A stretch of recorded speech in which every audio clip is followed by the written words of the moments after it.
Sí, sí, Sin dudas, es así, ¿no? Me impactó profundamente. ¿A quién le impactó? Ese sí. Bueno, Leo, ¿cómo estás? ¿Bien? Bien, por suerte muy bien. Me alegro. Sigamos hablando ahora de los partidos políticos, ¿no? Los partidos políticos de alguna manera nos habíamos quedado en el camino con aquello de la Semana Santa, etcétera, etcétera. Pero vamos a retomar y vamos a plantear 2 o 3 puntos importantes para comprender un poco la historia de los partidos, ¿verdad? Todos los partidos políticos, básicamente uruguayos, ¿verdad? Son partidos que tienen algunas características particulares. Los politólogos nos enseñan, por ejemplo, que son partidos multiclasistas, que son partidos catch-all. Catch-all quiere decir agárralo todo, ¿verdad? No son ni partidos de idea ni partidos de clase, más allá de que el Partido Comunista inicia su vida siendo un partido de clase, ¿verdad? Pero de alguna manera hoy ya no es un partido de clase. Pero hay una cosa que los partidos políticos uruguayos comparten y es de alguna manera una épica.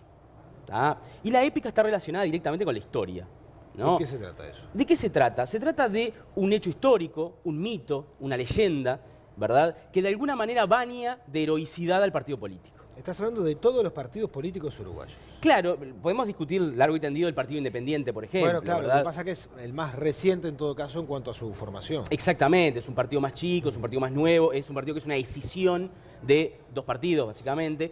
Pero lo interesante, ¿verdad?, de la épica es que ninguno de los 3 partidos tradicionales, podríamos decir, ya sea Frente Amplio, Partido Blanco, Partido Colorado, se escapan de esto, se escapan de tener una épica y de alguna forma de bañar de heroicidad su historia, ¿verdad? Entonces, de alguna forma, blancos y colorados generan su historia a través de un enfrentamiento, ¿verdad? Sí. Como Inglaterra y Francia en la Guerra de los 100 años se formaron cada una como una nación, ¿verdad? Porque además las naciones tienen épica, las naciones deben tener épica, Claro, ¿verdad? claro. Definamos rápidamente una nación, ¿verdad? Un conjunto de personas que comparten tradiciones, costumbres, una cultura común y que comparten una historia común.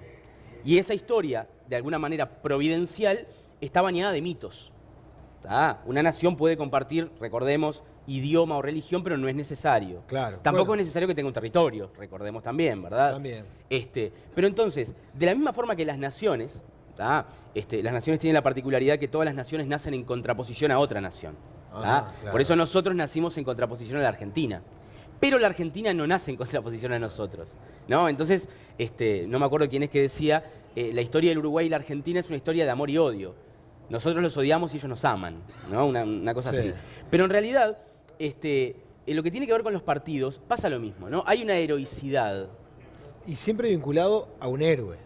Siempre vinculado o a un héroe o a un conjunto O a un de conjunto héroes, de ¿verdad? Digamos que la épica blanquicolorada se inicia con la Guerra Grande, ¿no? Sí. La Guerra Grande, los muertos, la sangre amortiza muy bien ese tipo de historia, ¿verdad? Claro. Pero por otra parte nosotros tenemos episodios épicos de lo que fue la historia del Partido Colorado. Uno de ellos fue la hecatombe de Quinteros. Hemos hablado tangencialmente de ella acá, que tiene que ver con el asesinato de más o menos 150 colorados, ¿verdad?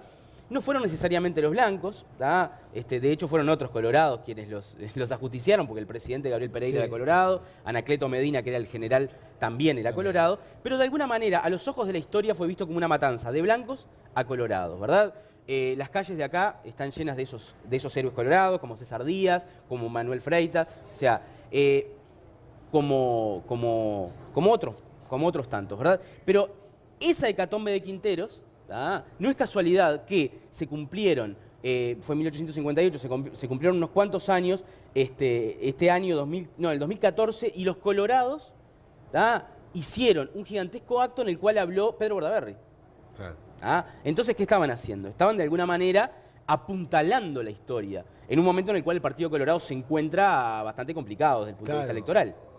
Apelar a la historia puede ser una herramienta útil como para reflejar un partido que atraviesa una crisis como pocas veces en su historia. Exacto, ¿no? Entonces, apuntar a Fructuoso Rivera, su mayor héroe, apuntar a lo que fue la hecatombe de Quinteros, recuerdo bien que Bordaberry le llamó héroes a esos hombres. Creo que un blanco no le llamaría héroes.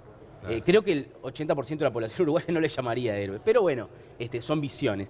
Por otra parte, ¿verdad? El Partido Blanco también genera épica a través de 3 o 4 personajes y 3 o 4 hechos. El primer hecho importante así que se da es, de alguna forma, lo que fue Leandro Gómez y la muerte de Leandro Gómez en Sí, Paysandú, la muerte de más de 100 personas en manos, esta vez sí, de los colorados de Venancio Flores, y que de alguna forma son el orgullo de los blancos, no porque hayan muerto, sino por las circunstancias en las que murieron, dejando la vida ¿no? Claro. En lo que fue Paysandú, en aquella venganza de Paysandú, llegó un momento en el cual eran 800 hombres con Leandro Gómez blancos y 20.000 entre colorados de Venancio Flores, brasileños y unitarios argentinos, ¿verdad? Y resistieron hasta que pudieron, ¿no? Sí, Aquella seguro. historia está de alguna manera bañada de heroicidad y Sí, y además pasan a ser mártires también. son mártires, Que el claro. mártir es muy bien utilizado en este tipo de cuestiones políticas. Los mártires de Quinteros y los Claro. mártires de Paysandú. Claro. ¿Tá?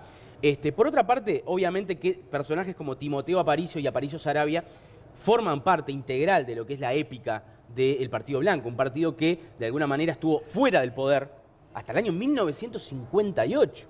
Claro. ¿No? Fíjate vos si tuvo tiempo para intentar llegar al poder de manera democrática y para hacer 2 o 3 revoluciones que fueron muy importantes, pero que no eran para tomar el poder, sino para cambiar la Constitución, cosa que recién hizo Valle, ¿verdad?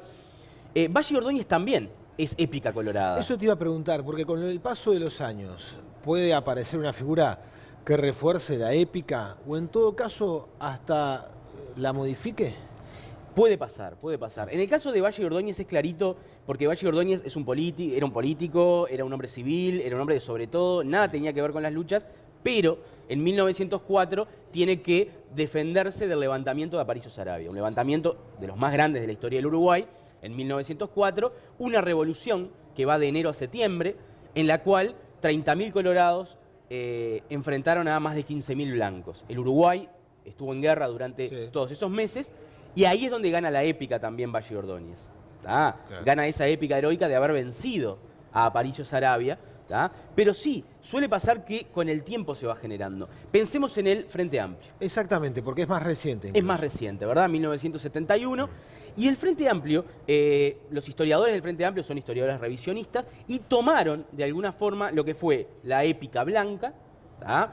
Leandro Gómez, Juan Manuel de Rosas, etcétera, en el siglo XIX. Y en el siglo XX, de alguna forma, si bien no toman la épica del vallismo, esa épica revolucionaria, lo que toman son las reformas del vallismo y se adueñan de esas reformas del vallismo. Yo recuerdo un spot, el spot final del año 2004, cuando fueron las elecciones que gana Tabaré Vázquez, que de alguna forma generó mucho revuelo, porque en ese spot final aparecía Valle y Ordóñez, Luis Alberto Herrera, Aparicio Saravia, Wilson, o sea, aparecían figuras que están relacionadas con otros partidos y que la izquierda dice, no, en realidad también son nuestras. Claro. Pero en realidad lo que genera la épica, lamentablemente, porque en realidad la épica no se genera nunca en algo que pueda ser amable, ¿no? Sí, sí, o simplemente ideológico. La épica de la izquierda se genera en la dictadura, ¿tá? O sea, los años previos y la dictadura, de alguna forma, son los que generan la épica de la izquierda, ¿no? Una épica sufrida, en la cual se luchó contra la dictadura. Igualmente, esto no quita que blancos y colorados, algunos de ellos no hayan luchado en contra de la dictadura, pero de alguna forma, si uno hace una lectura, ¿tá? Inclusive de la actualidad, ¿no? O sea, de alguna forma los derechos humanos se los ha adueñado en parte la izquierda, ¿no? La lucha por los derechos humanos, ¿tá? Eso es algo que muchas veces se discute, ¿tá? Tal vez no se discute en televisión, eso es interesante, Sí, claro. acá lo estamos planteando, ¿no? Muchas veces la izquierda se adueña de la lucha por los derechos humanos, a veces con razón. Y a veces no, porque en realidad también murieron personas que no fueron Sí, sí. de izquierda. Pero por otra parte, ¿tá? Esa épica, ¿no? Se da justamente con la lucha no contra uno de los dos partidos, sino contra un régimen militar.